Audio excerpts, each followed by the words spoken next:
Suara tu nu min mangai chandam tulal iswan không ai na in mita anun na min pe a imangai na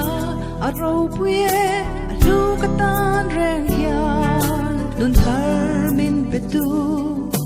isu kamangai zua zerang se te na zong lan ma ila kin zo rengan om lo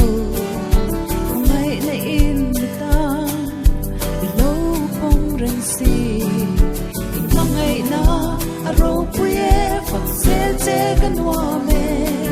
thêm na ten chim boy ma se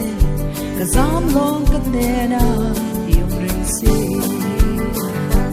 cham dam tu ka hin na ka long na ka chak na cho na ka tam na be se na ka nun na sa tua na nun na min pe tu ini min tlan tu ini ka phak che alisu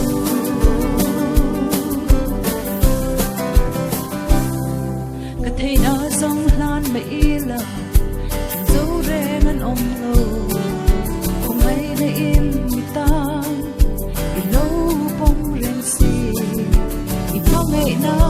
aro puye phak se che kan wa me em na den chim boy ma se ka sam long ka ne na yong reng si cham dam tu be him na ka long na ka chak na cho na ka dam na be se na ka nun na sa tua na nun na min pe tu ini min tlan tu ini ka phak che alisu